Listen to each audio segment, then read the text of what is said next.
오늘 말씀은 구약성경 열왕기 하에 등장하는 이 선지자 엘리사의 한 가지 기적을 다루고 있는 말씀 내용입니다. 어떤 기적이냐면 이 엘리사가 여리고성에 있었는데 이 여리고성에 흐르고 있었던 죽음의 물을 이 선지자 엘리사가 생명의 물로 바꿔내는 놀라운 기적을 담고 있는 이 말씀 내용입니다. 그러면 어떤 상황이었는지 우리 19절 말씀을 다시 한번 보도록 할게요. 19절 말씀 우리 함께 읽겠습니다. 시작. 그 성읍 사람들이 엘리사에게 말하되 우리 주인께서 보시는 바와 같이 이 성읍의 위치는 좋으나 물이 나쁨으로 토산이 익지 못하고 떨어지나이다. 여리고성의 사람들이 이 선지자 엘리사를 찾아와서 이렇게 이야기를 했다는 기록인 겁니다. 이 성읍에는 지금 토산이 익지 못하고 떨어지고 있습니다. 문제가 있습니다. 지금 이렇게 얘기를 했다는 겁니다. 여러분, 농작물이 열매 맺지 못한다는 이야기를 한 거거든요. 지금 말씀이 지금 농작물이 열매 맺지 못하고 있습니다. 토산이 떨어지고 있습니다. 이렇게 간단하게 표현을 하고 있는 이 대목이 사실 성경 원문을 보면 히브리어 동사로 불임, 유산을 의미하는 강한 단어를 쓴 내용입니다. 여러분, 불임, 유산 이런 말은 우리에게 어떤 느낌을 가져다 줘요? 우리에게 좀 부정적으로, 좀 힘들고 좀 안타깝고 강한 느낌을 가져다 주는 그런 표현이죠, 여러분.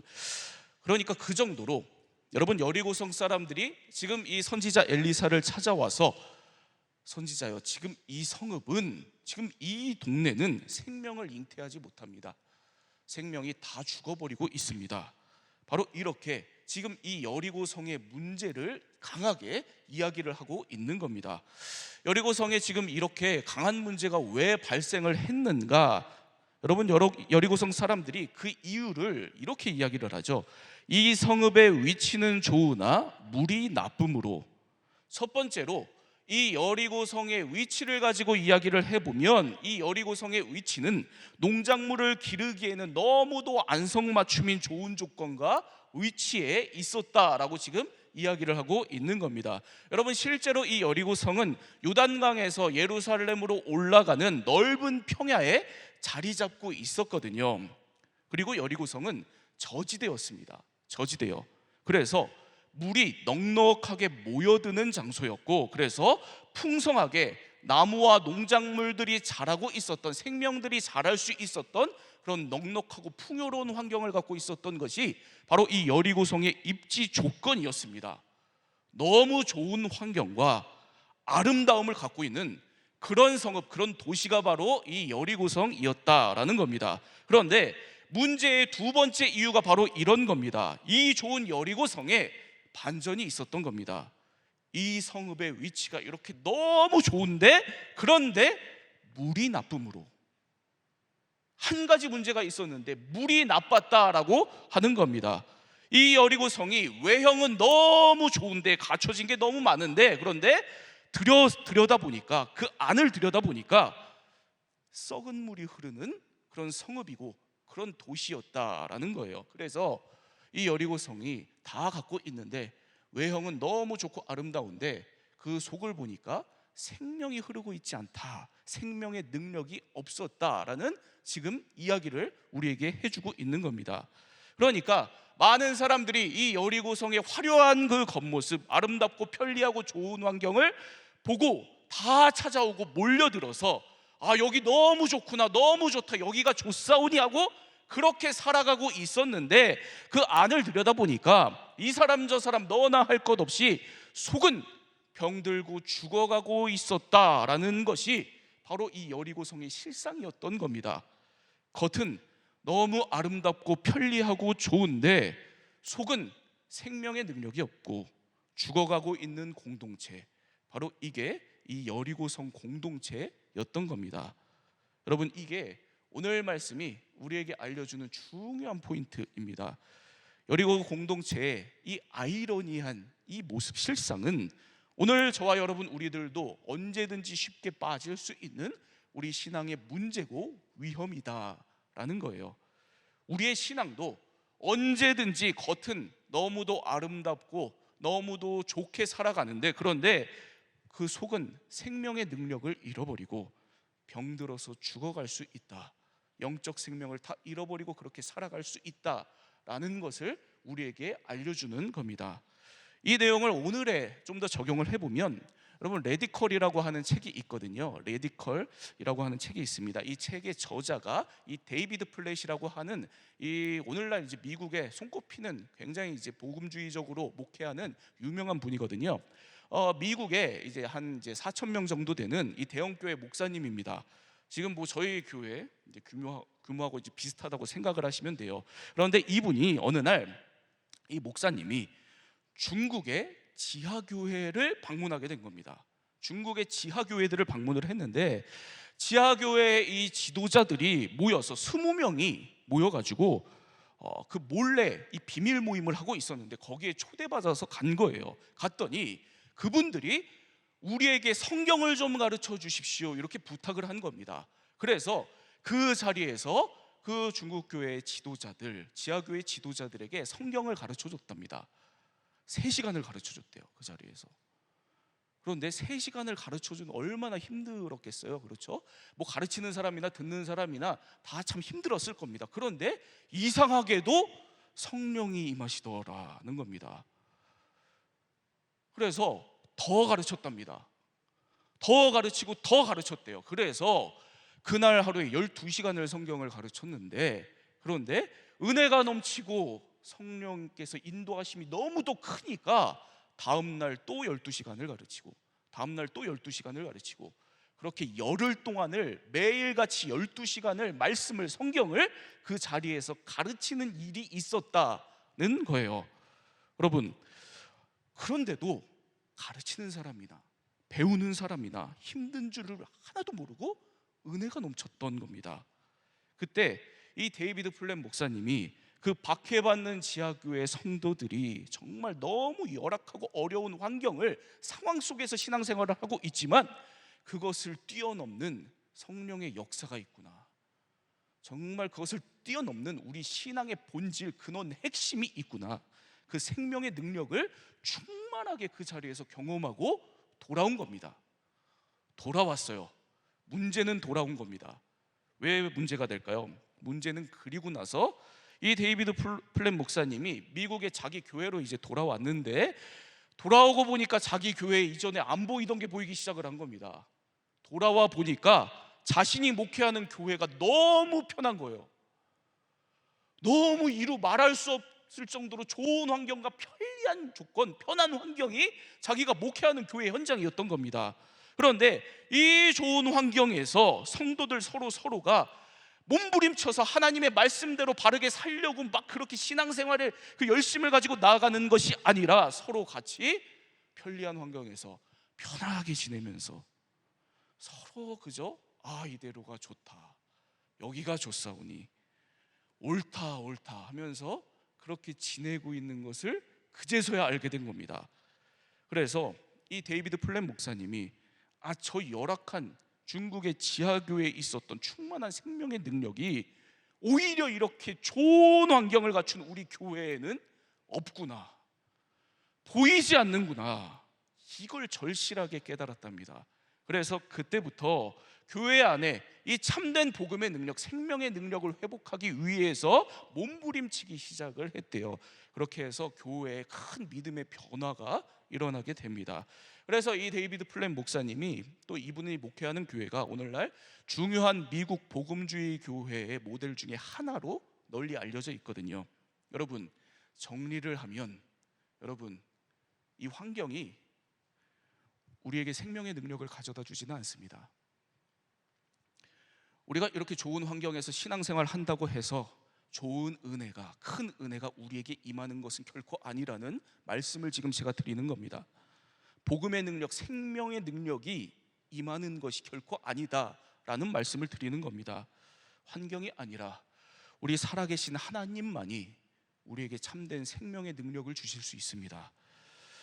여러분, 그러니 좋은 상황과 좋은 환경에 있을 때 여기가 좋사오니 하면서 그렇게 잊지 말고, 좋은 환경, 편안한 환경일수록 더욱더 오늘 하나님의 능력을 구하는 여러분들이 되시기를 바랍니다.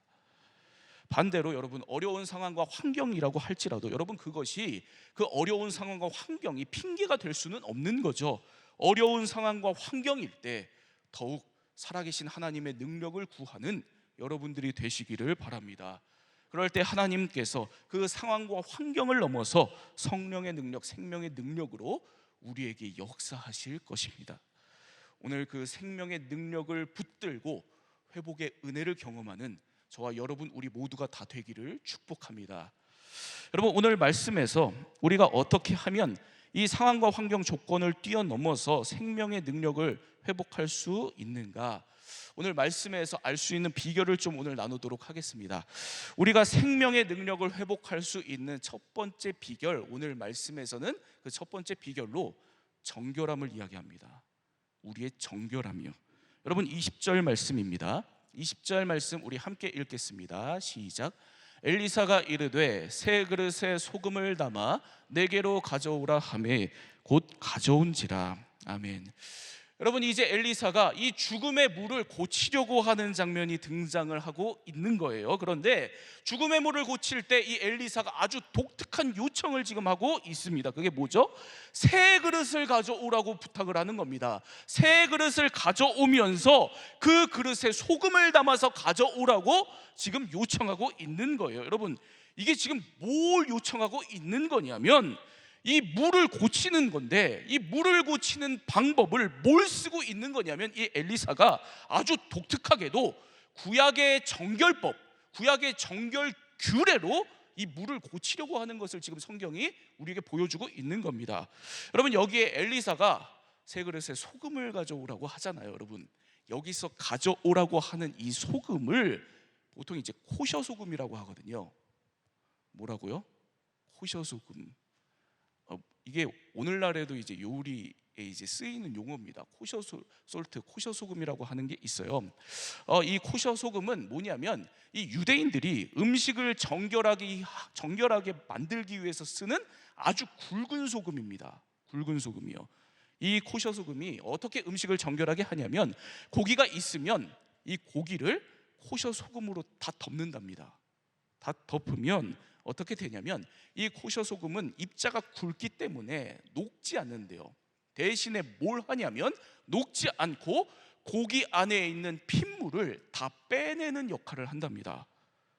여러분, 유대인들은 피가 부정하다고 생각을 했잖아요. 피가 부정하다고 생각을 했기 때문에 이렇게 코셔 소금을 가지고 제물의 피를 다 뺀 다음에 그렇게 제거해서 정결하게 한 다음에 하나님께 제물로 바쳤던 겁니다.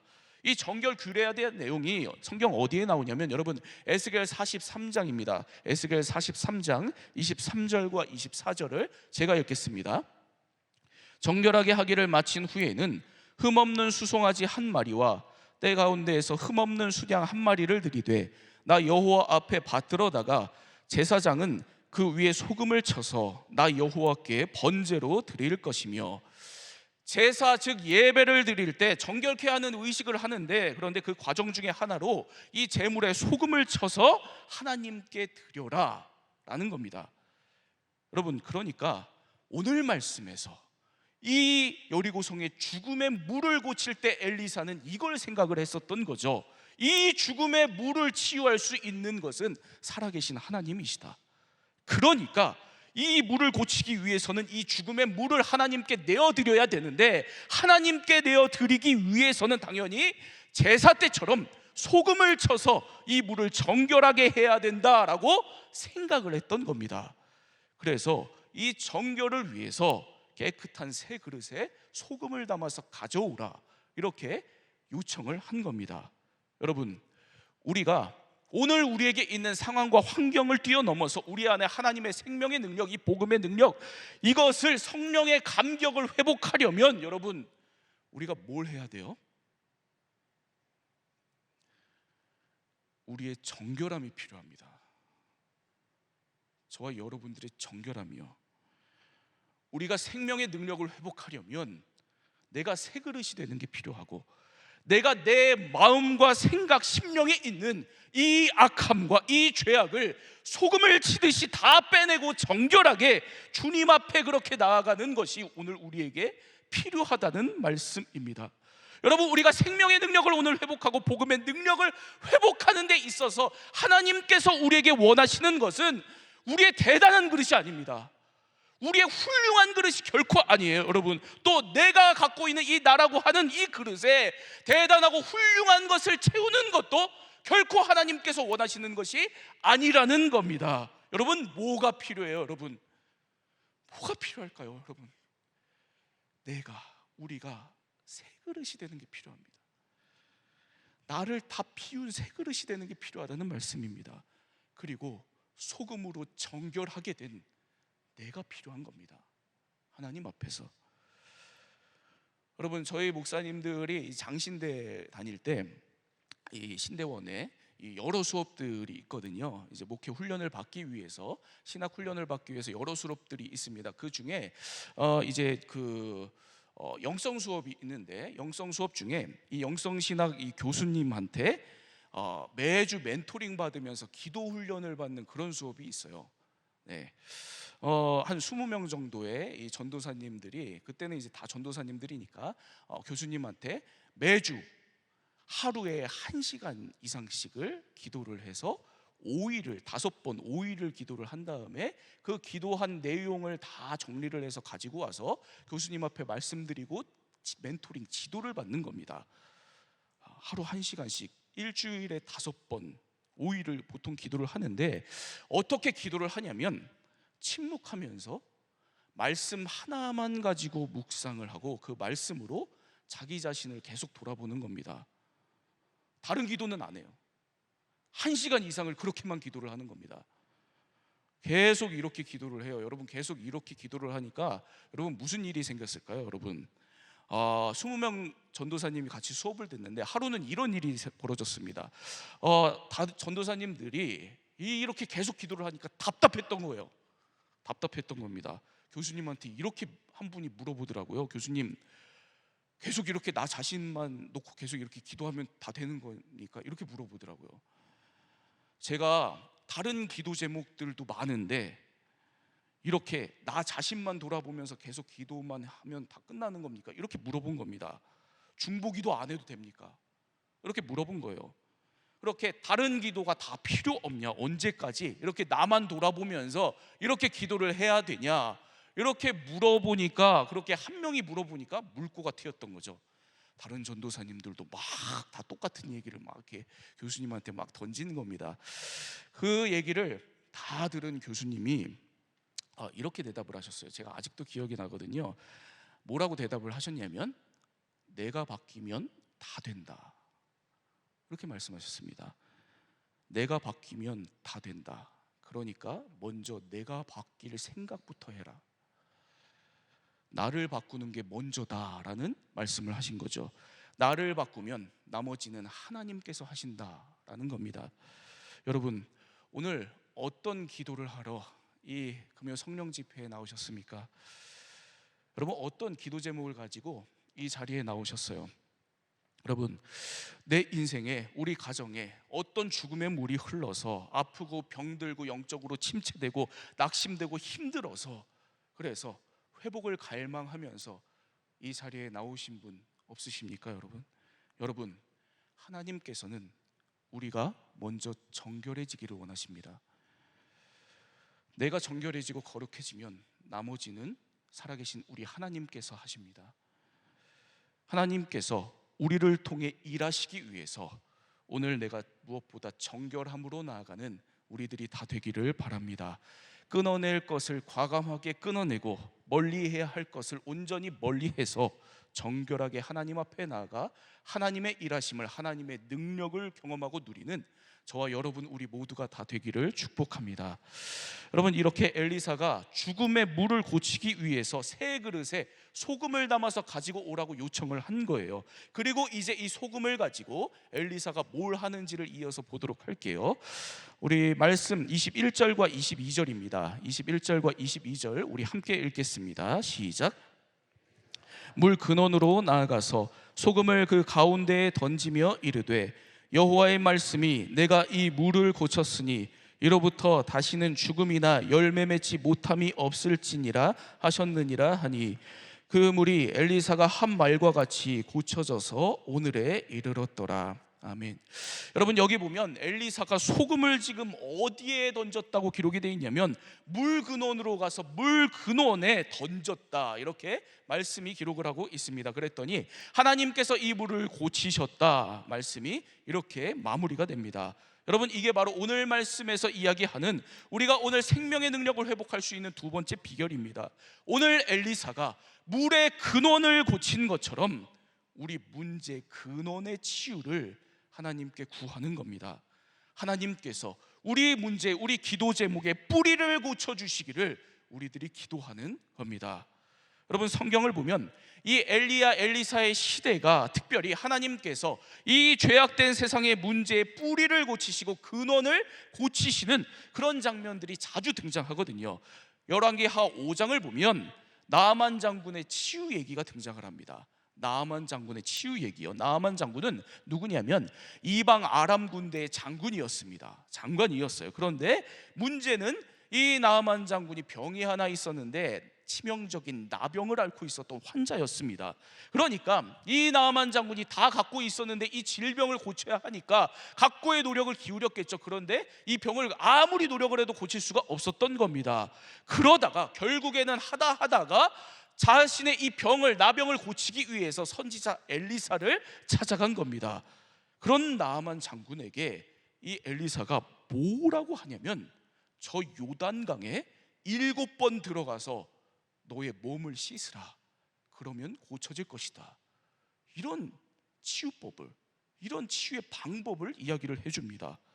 여러분, 어떻게 됐을까요? 그랬더니 이 나아만 장군이 노발대발 난리가 난 거죠. 여러분, 뭐 저런 방법을 이야기를 해서 날 고치겠다고 저런 얘기를 하냐, 그러면서 어떻게 나보고 요단강에 들어가서 몸을 씻으라고 그런 이야기를 하냐, 이러면서 난리가 납니다.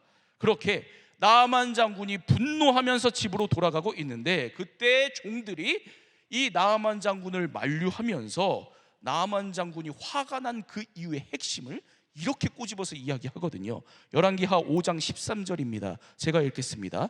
그의 종들이 나와서 말하여 이르되 내 아버지여, 선지자가 당신에게 큰 일을 행하라 말하였더면 행하지 아니하였으리이까 하물며 당신에게 이르기를 씻어 깨끗하게 하라 함이리이까 하니. 여러분, 나아만 장군이 엘리사의 이 치유법을 받아들이지 못했던 그 이유가 선지자 엘리사가 말도 안 되는 이야기를 했기 때문이 아니다라는 것을 지금 종들이 이야기하고 있는 겁니다. 여러분, 우리 생각에는 요단강에, 강에 7번 들어가면 그러면 병이 고쳐진다, 이걸 믿기가 쉽지가 않잖아요. 여러분, 그렇게 우리가 생각을 하기 쉽잖아요. 그런데 여러분, 지금 이 종들이 가까이서 보니까 지금 나아만 장군은 그것 때문에 화가 난 게 결코 아니다라는 겁니다. 오히려 엘리사가 너무 간단하고 쉬운 치유법을 이 나아만 장군에게 제시했기 때문에 이 나아만 장군이 화가 난 거다, 지금 이야기를 하는 겁니다. 나아만 장군의 이름에 걸맞는 대단한 치유법을 제시해 줬어야 하는데 그 명성에 걸맞는 아주 그럴듯한 치유법을 이야기를 해줬어야 되는데, 그런데 그냥 강에 가서 몸을 씻으라, 이런 너무 간단한, 너무 작은 치유법을 제시했기 때문에 지금 장군께서 이렇게 화가 나 계신 거 아닙니까? 지금 이야기를 하는 겁니다. 그러니까 하나님께서 고치고자 하셨던 나아만 장군의 문제의 근원은 나아만 장군의 자존심이었던 거죠. 자존심이요. 하나님께서는 그냥 이 나아만 장군의 나병 문제를 치유하는 정도가 아니라 나아만 장군의 이 인생 전반에 걸친 근원적인 문제인 그의 자존심과 자만심을 고쳐내시기 위해서 오늘 여기까지 이 나아만 장군을 인도하신 겁니다. 그랬더니 결국에는 이 나아만 장군이 순종하고 요단강에 몸을 씻어서 나병이 고쳐집니다. 그뿐만 아니라 문제의 근원이 고쳐졌기 때문에 하나님을 믿는 믿음의 사람이 됩니다. 여러분, 우리가 겪는 문제들은 문제의 현상이 전부가 아니죠. 문제의 뿌리, 문제의 근원이 다 있습니다. 그래서 때로는 우리가 현상만 가지고 하나님께서 이 문제를 고쳐주시길 기도하는데, 그런데 마치 응답이 없는 것만 같은 그런 걸 우리들이 경험을 할 때가 있잖아요. 여러분, 하나님께서 나의 이 질병을 고쳐주시고 내 이 경제적인 문제를 고쳐주시고 우리 자녀들의 문제를 고쳐주시기를, 해결해 주시기를 우리들이 기도하는데, 하나님께서 마치 내 이 간절한 기도를 들어주시지 않는 것처럼, 관심이 없는 것처럼 우리가 느껴질 때가 있습니다. 여러분, 그런데 절대로 하나님께서 관심이 없는 것이 아닙니다. 하나님은 우리 문제의 현상이 아니라 우리 문제의 근원에 더 관심이 있으십니다. 하나님은 우리의 물 근원을 고치시는 분이십니다.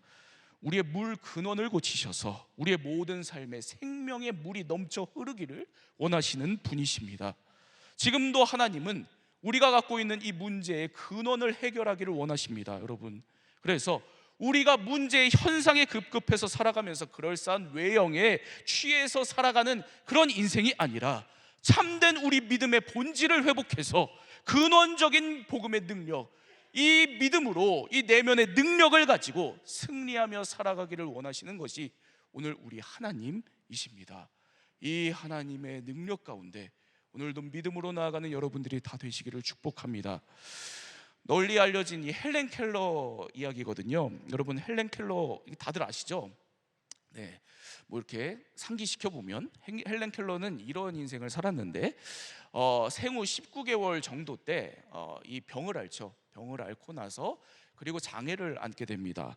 시각을 잃고 청각을 잃고, 네, 말을 못하게 되죠. 그런데 그 장애를 이기고 장애를 안고도 시청각 장애인으로 최초로 대학을 졸업하는 대단한 일을 하게 됩니다. 그리고 그 이후에도 사회에 선한 영향력을 계속해서 끼치면서 선한 영향력으로 우리가 잘 알고 있는 그런 훌륭한 위인으로 지금까지 알려져 있습니다.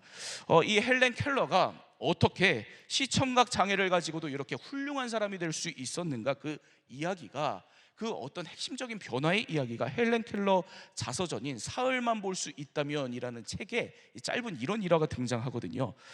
이 헬렌 켈러가 아주 어렸을 때 설리반 선생님을 만났을 때 이야기입니다. 설리반 선생님이요.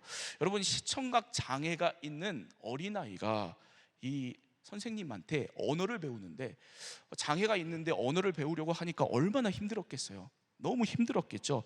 이 어린 헬렌 켈러가 그래서 언어를 배울 때마다 물건을 막 집어 던지고 막 화를 내고 막 난리를 피웠답니다.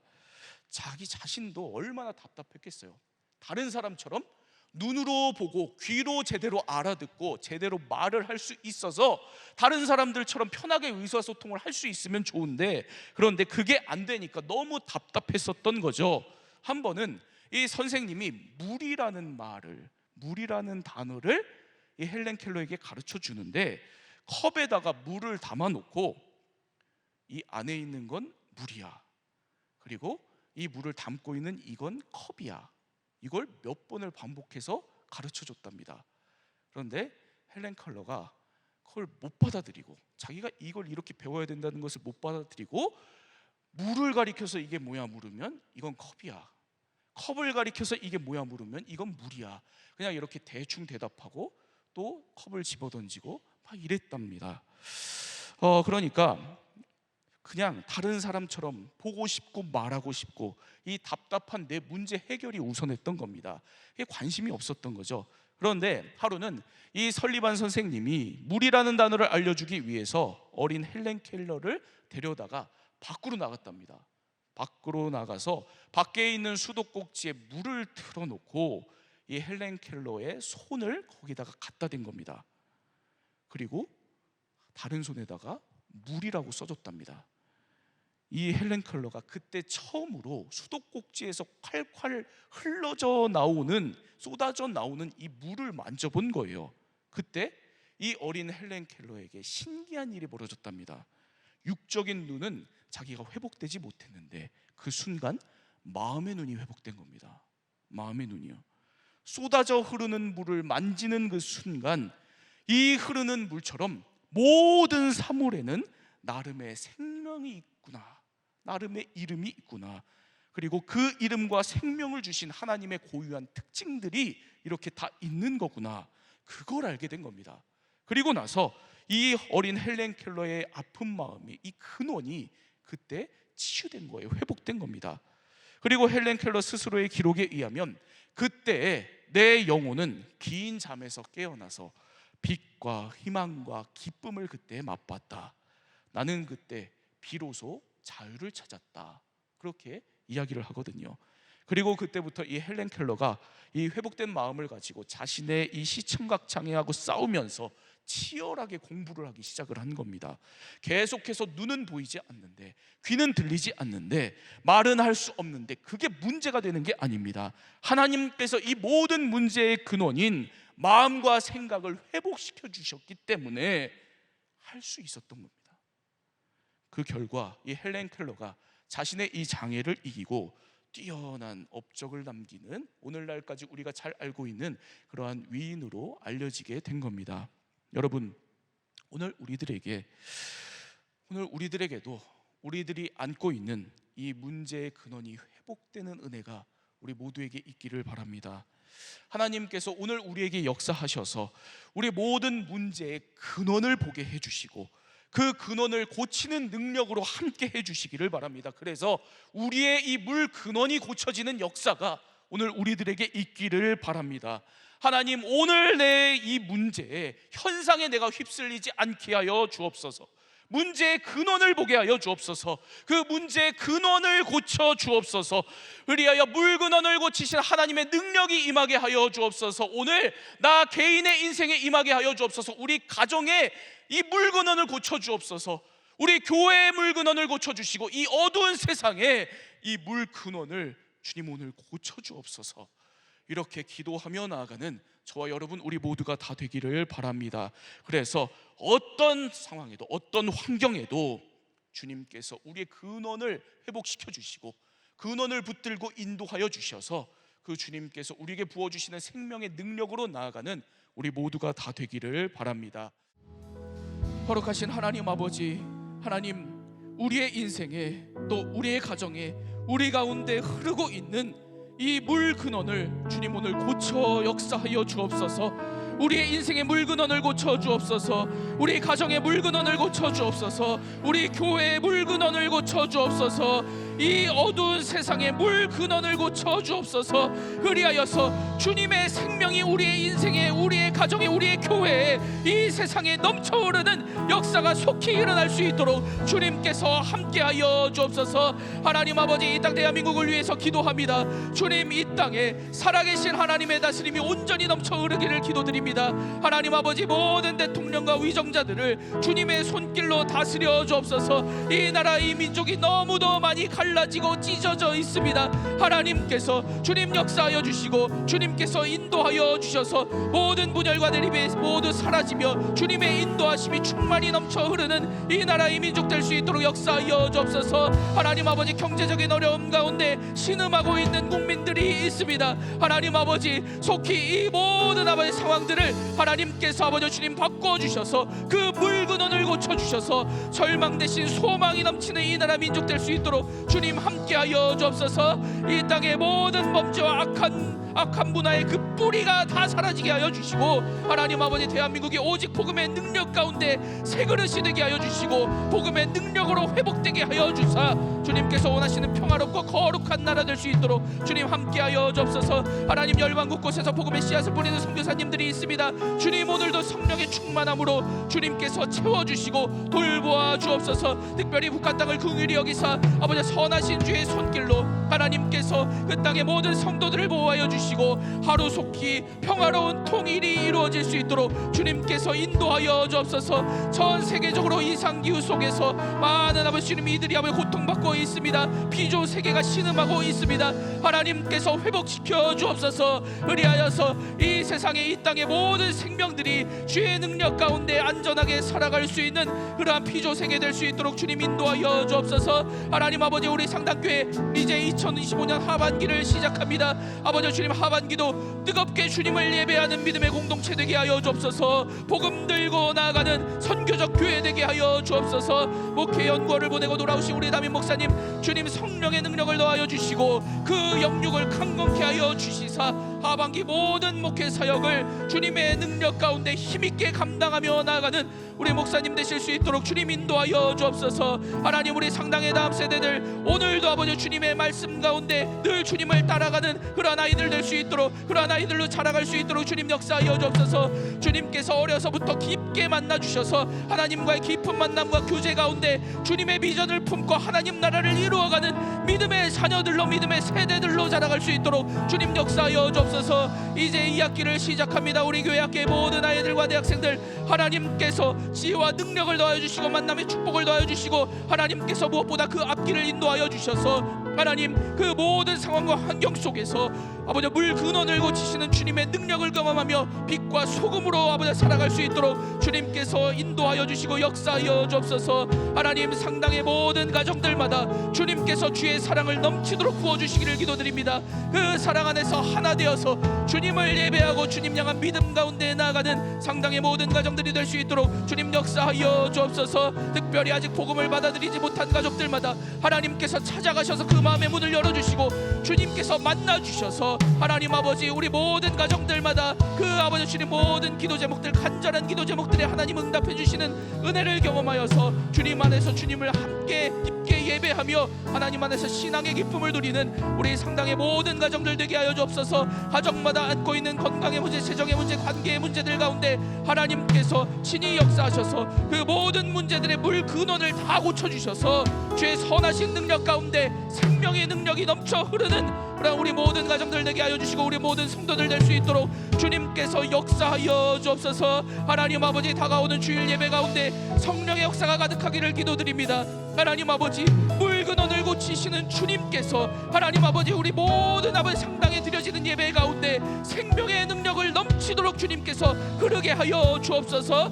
그리하여서 우리 모든 상당의 성도들이 그 생명의 능력, 복음의 능력, 성령의 능력 가운데 주님을 예배하고 주님을 찬양하는 그러한 예배가 다 이루어질 수 있도록 주님 역사하여 주옵소서. 그리하여 주님을 깊게 만나서 그 깊은 만남의 은혜 속에서 주어진 삶을 넉넉히 감당하며 은혜로 살아가는 우리 상당의 모든 성도들 될 수 있도록 주님 역사하여 주시고 주님 함께하여 주옵소서.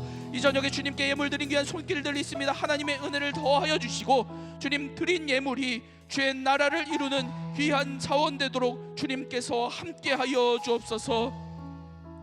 이제는 우리 주 예수 그리스도의 은혜와 하나님의 극진하신 사랑과 성령의 인도교통 보호하심이 우리의 물 근원을 고치시는 주님만을 의지하며 살아가기로 결단한 우리 모든 주의 백성들 머리 위에, 또 그 가정과 일터와 이웃과 우리 교회 위에 이제로부터 영원토록 함께하여 주시기를 간절히 축원하옵나이다. 아멘.